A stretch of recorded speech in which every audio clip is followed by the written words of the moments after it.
Juste avant de commencer la vidéo, on est désolé, on parlait de verticalité pendant cette vidéo, et ainsi de suite. Mais le souci, c'est qu'on n'a pas enregistré le son des micros, juste devant nous, ce qui fait qu'en fait, ils servent à rien. Donc malheureusement, voilà, vous aurez le son des iPhones. On peut pas retourner la vidéo, on n'a pas le temps. Mais voilà, donc on est désolé pour le souci occasionné. Mes amis, nouvelle vidéo sur le cercle des affranchis. Ça faisait un moment qu'on n'en avait pas posté, donc on revient en force avec le petit Bertrand. On est là. Voilà, donc le thème de la vidéo aujourd'hui, c'est nos héros ne sont plus testo. Alors pourquoi on dit ça? Parce que malheureusement, de notre point de vue, notre époque est un peu décadente sur certains aspects, notamment à cause des réseaux sociaux. Bon, tous les deux on est sur les réseaux sociaux, mais on l'utilise autrement. Tout ça pour vous dire qu'on a remarqué avec Bertrand, et pas que nous, qu'on n'a plus nos modèles d'autrefois. Plus nos héros d'autrefois, et comme le dit très bien Enzo, il y a eu un vrai basculement. C'est-à-dire que chaque époque avait ses canons classiques. On parle de canons classiques, il y avait pendant la Grèce antique, Achille, Hercule, ce genre de modèles héroïques. Au Moyen-Âge, chacun avait aussi ses modèles héroïques, donc c'était plutôt là des saints liés à l'église catholique, voilà, Saint-Pierre, il y avait des grands philosophes, des grands penseurs. Il y a eu après la Renaissance, il y a eu des grands hommes avec Napoléon, avec aussi même Martin Luther King, il y a eu des grands hommes au XXe siècle qui ont marqué l'histoire. Des Churchill, du général de Gaulle qui étaient des figures qui incarnaient la chose. On a eu le cinéma qui apportait aussi sa figure héroïque. On peut avoir Stallone, Schwarzenegger, voilà, des figures qui poussaient au développement personnel, qui poussaient à vraiment sortir de sa zone de confort et creuser l'écart. Et on arrive au XXIe siècle où les figures, surtout en France, c'est anime.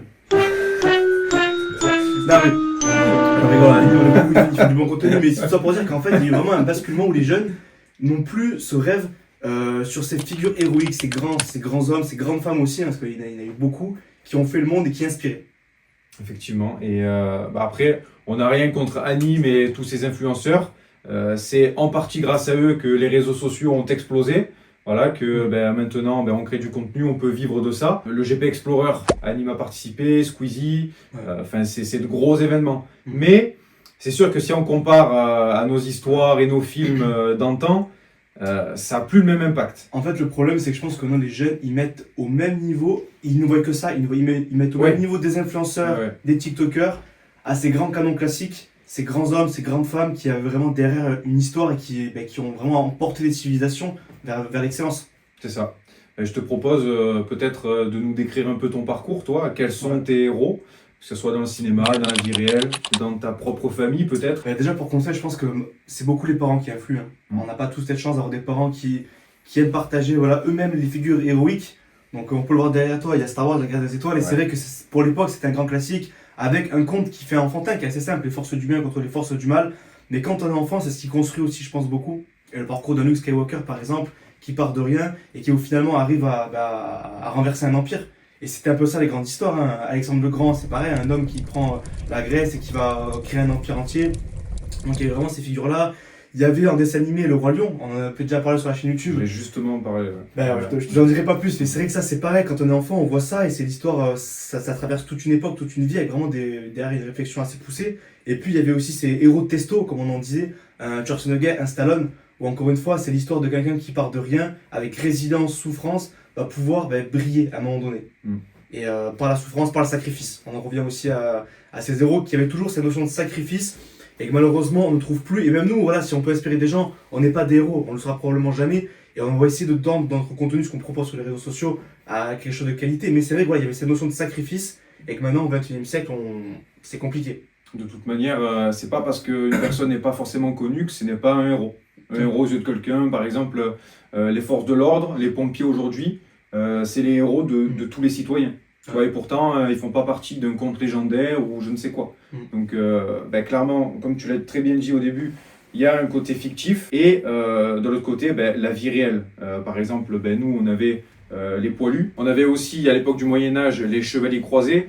Donc tout ça, c'est des figures héroïques qui respectent un code de l'honneur, qui fait que en fait, ce sont des personnes, un modèle de vie respectable, avec une hiérarchie, une verticalité. Et ça, c'est assez important parce que malheureusement, et je l'abordais dans une précédente vidéo sur ma chaîne à Immersion, une société sans verticalité, malheureusement, elle ne mène à rien. Parce que tu n'as pas de concurrence, tu n'as pas d'innovation, le monde n'avance pas, tout le monde se complimente et c'est le monde des bisounours en fait. Donc il n'y a pas d'élévation. Ouais. Voilà. Alors ça, verticalité, je pense c'est intéressant de revenir, surtout pour les jeunes qui nous écoutent. On a beaucoup maintenant en France le côté de se dire bon la verticalité, il y a le chef, c'est pas bien, c'est le méchant, on peut pas être, on n'est jamais inférieur, tout le monde est égaux. Et c'est faux. Si on enlève cette verticalité là, on enlève justement l'élévation. Ouais. Et le but c'est que chacun de nous on puisse s'élever. On peut pas être tous égaux horizontal, c'est pas possible. Alors que le fait de s'élever, donc vous montez dans cette hiérarchie en quelque sorte, et vous vous rapprochez de ces grandes figures héroïques. Et ces grandes figures héroïques, le but c'est qu'elles tendent, on s'en inspire parce qu'on pourra jamais être comme elles, à moins voilà, il y a certains hommes qui sont faits pour ça, mais on doit s'en inspirer. Et même sans parler des héros, c'est vrai que je pense que nous, on va être la dernière génération, on a pu connaître dans nos familles des héros. Moi, mon arrière-grand-père, c'était un résistant de la République, il a eu la Légion d'honneur, il avait fait sauter des trains nazis, il avait caché des juifs chez lui. Et maintenant, c'est vrai que quand on voit aussi la France avec la Légion d'honneur, ça ne vaut plus rien. On a dégradé cette verticalité de la Légion d'honneur qui était voilà, le héros républicain suprême, et maintenant il y a tout le monde qui est là, la Légion d'honneur. Dès que t'es une star, un peu, t'es la Légion d'honneur. C'est vrai. Donc on rabaisse ce côté-là qui est magnifique, qui tendait vers l'élévation. Toi aussi, derrière la caméra, dans ta famille, il y a forcément une personne qui a impacté l'histoire. Et justement, il faut essayer de faire ce travail de recherche, s'intéresser aussi à sa propre famille, savoir ce qu'elle a fait, ce qu'elle n'a pas fait, et essayer de s'en inspirer. Il y a plusieurs types d'héros, et je vous invite à piocher dedans. Vous avez les héros fictifs dans le cinéma, et il y en a vraiment tout un paquet, avec des histoires inspirantes. Il y a les héros qui vont être historiques, donc dans différentes époques, où vous pouvez y piocher. Et il va y avoir aussi les héros contemporains, il y en a tout de même, il y en a encore. Et vous pouvez vraiment piocher dans. Ou même les héros de romans, dans la littérature aussi. Il y en a dans le Comte de Monte Cristo qui peut être vu Mais comme même, modèle. ce qu'on peut prendre, et il y en a partout ici, les figures des super-héros aussi. Ouais. Les super-héros, moi, même Luffy, là par exemple. exactement, que ce soit les mangas, moi c'est Vegeta, Sangoku, les Goths. Mais après, il y a aussi tout ce qui est justicier. Par exemple, il y a Batman. Ouais. Batman qui est un humain, un homme, mais qui a un plan d'urgence pour éliminer toute la Justice League, donc des extraterrestres avec des super pouvoirs. C'est un humain, mais avec son intelligence, sa discipline et sa totale maîtrise de lui-même, ce qui est très compliqué à atteindre, en fait, il peut absolument tout accomplir. Ouais. Complètement. Et d'autant plus qu'en fait, quand vous piochez dans ces héros-là, le héros, c'est quoi concrètement? C'est un modèle de résilience. Si on devait définir le héros en 3 mots, résilience, sacrifice et la quête, il y a quelque chose qui t'élève. Et quand vous avez ces 3 ingrédients-là, vous pouvez vraiment le piocher dans plein d'éléments de tous les jours. Puis là, c'est vrai que les gens vont me dire, ouais, mais vous prenez Star Wars, Batman, c'est vrai que c'est enfantin. Vous allez vous rendre compte avec l'âge que les histoires les plus enfantines, les plus simples, en fait, c'est celles avec les plus de leçons à creuser et à appliquer dans sa vie au quotidien, c'est ce qui est le plus difficile au final. C'est ça, c'est ça. Par exemple, Star Wars, on peut voir quelque chose d'assez manichéen, comme quoi tu as les forces du bien et les forces du mal, mais quand on creuse l'œuvre, c'est pas forcément le cas. D'accord? Par exemple, Dark Vador, ça n'a jamais été un méchant depuis le début. Dans les 6 premiers films, bon après le reste c'est anecdotique on va dire, mais clairement c'est un maître Jedi qui bascule pour ses raisons. Et on en avait discuté en off aussi, Anakin bascule pour de vraies raisons. Il va perdre sa femme avec ses visions, tout le monde l'abandonne au Conseil Jedi parce qu'il l'estime pas prêt, donc il a abandonné, il se sent seul. Il va perdre la seule personne qu'il aime vraiment parce que juste avant il avait perdu sa mère, il n'avait pas pu agir. Donc finalement toutes ces raisons font qu'il bascule. Donc c'est pas aussi manichéen que ça. Pareil du côté de la République, c'est pas non plus tout beau tout rose. Il y a des complots et c'est pour ça que le Comte Dooku, pour les plus puristes d'entre vous, il bascule vers le côté obscur.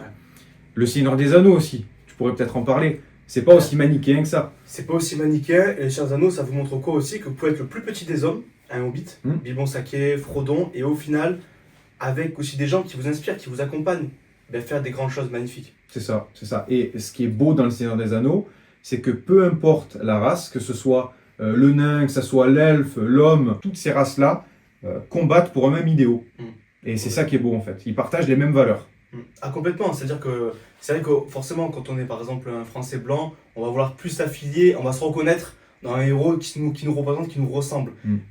Et quand vous êtes noir, pareil, vous allez avoir des héros, beaucoup la communauté africaine, pour Wakanda avec le Black Panther, mais c'est vrai qu'un héros, il n'y a pas de couleur, il n'y a pas d'origine, il n'y a pas de religion, on peut être inspiré par tout type d'héros, que ce soit aussi au niveau de la philosophie. Il y a des personnes, philosophiquement, on parle d'héros, mais aussi les grands penseurs qui c'est nous pas inspirent. Forcément par la force physique. Exactement, c'est pas par l'intelligence. Il y a des personnes qu'on ne va pas penser de la même manière, mais dans leur parcours de vie, leur histoire, elle est inspirante. Et on peut s'en inspirer pour nous, essayer de voir comment on pourrait la mettre à notre quotidien, quoi. Exactement, et on parle beaucoup de héros masculins, mais on a aussi Sainte Jeanne d'Arc, qui est une femme. On a la Vierge Marie, bon là je te parle du côté catholique. Figure Marie Curie dans la Voilà, Marie Curie, exactement, c'est ce que je cherchais. Et voilà, donc comme quoi, t'as pas que des hommes qui peuvent devenir des héros, pas du tout. Et c'est ce qui fait la beauté de ce monde en fait, parce que les valeurs portées par la figure héroïque, ça peut être très bien une femme qu'un homme. Et aussi, il ne faut pas avoir ce cliché, notamment on parle des femmes héroïques. Il y en a qui disent, ah, mais une femme, ça ne peut pas être héros. Si c'est une femme, elle est héros, elle va être forcément masculinisée. Alors que non, une femme dans sa féminité, elle peut être totalement héroïque, dans ce qu'elle peut représenter, une scène Jeanne d'Arc. Vous prenez aussi dans le jeu vidéo une Tomb Raider. Vous prenez par exemple aussi dans le film Alien. J'ai plus le nom, mais l'héroïne, elle est super badass, en même temps elle est super féminine. Donc il n'y a pas besoin, et puis même elle peut être aussi très badass comme un homme. Il n'y a pas de. Un héros, c'est ce qui va vous toucher vous dans votre histoire et ce que vous allez pouvoir accomplir et vous élever verticalement. C'est ça le but du héros. On a tous nos propres héros. Il faut que tu trouves le tien, que ce soit de l'univers fictif, l'univers réel, de ta propre famille. Mais il faut que tu trouves un modèle de vertu qui fait que tu puisses t'élever en société. Donc pas rester dans ton échelon basique et te contenter de ce que tu as. Cette volonté de puissance apportée par Nietzsche, pour nous c'est important. Tu le vois par exemple, ça fait 2 ans qu'on a commencé le Cercle des Affranchis. C'est pas encore parfait, on n'a pas non plus des caméras à 6 000 € ou quoi que ce soit, mais le setup s'est amélioré. Ouais. Nous-mêmes, on s'est amélioré, on a pris en expérience. On a été diplômés d'ailleurs, on en parlera dans une autre vidéo. J'étais diplômé aussi, je sais pas si je te le dis dans le vocal. Ah, tu m'as pas dit non? Bah, c'est là, j'ai validé à 13,92. Si, je crois que 92. Ouais, 13,92. Ouais. Félicitations. Bon, voilà, c'était une petite parenthèse. Petite parenthèse. Mais voilà, tout ça pour vous dire, continuez à vous améliorer, à apprendre de vous-même. Et c'est comme ça que vous avancez. Et encore une fois, le héros, résilience, sacrifice, modèle de vertu pour s'élever. Donc vous pouvez consommer plein de youtubeurs, des streamers sur d'autres choses, mais ne les mettez pas au rang de héros. Et dans vos vies, quand ça va mal, je vous assure que quand vous vous affiliez à l'histoire d'un héros, d'une personne inspirante, vous avez beau être seul, vous avez beau être dépressif, votre vie va aller mieux. Parce que vous allez vous dire, il y a encore de l'espoir. Cette personne-là, elle a été au fond du gouffre, elle s'est relevée. Et si elle a pu le faire, alors moi je peux le faire à ma propre échelle. Et ça vraiment, parce qu'il y a beaucoup d'étudiants, plus nous pendant le Covid, qui étaient seuls, qui étaient chez eux, qui étaient cloîtrés, vous ne savez pas vraiment où aller. Faites du sport, lisez, inspirez-vous, allez trouver des gens aussi qui vont vous tirer vers le haut. Parce qu'en fait, on est la somme des 5 personnes que l'on côtoie, mais on est aussi surtout la somme des 5 personnes que l'on consomme le plus. Donc si vous consommez des héros, des modèles de vertu, vous deviendrez le 5e modèle. Pour finir, le plus grand des héros, à nos yeux, Zinzin, tu sais qui c'est? C'est le Christ. Exactement. Magnifique. Voilà, je sais qu'il n'y a pas forcément tout le monde des croyants qui nous écoute. Et voilà, le Christ, c'est si vous on prend un point de vue qui peut-être que d'un non-croyant, un homme, pour ses idéaux, décide de mourir par amour, pour montrer la preuve ultime d'amour. Il fléchit 3 fois le genou, mais se relève toujours. Toujours. Donc appliquons ça, parce que même nous, on est encore en train de l'appliquer. Et on a pu voir, je pense, pour finir, nous, dans nos vies, un vrai changement dans la manière dont on s'exprime, dans la manière dont on veut tendre, dont on veut être et inspirer aussi par la suite.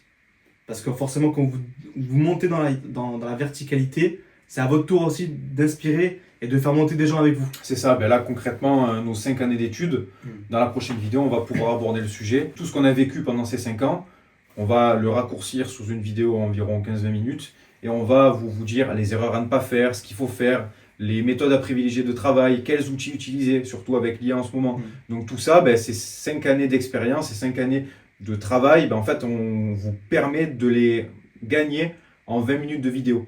Et c'est ce que disait Bertrand sur la verticalité. On est arrivé au sommet des études, entre guillemets, parce que Bac plus 5, c'est pas rien quand même. On n'a pas un doctorat, mais c'est pas rien.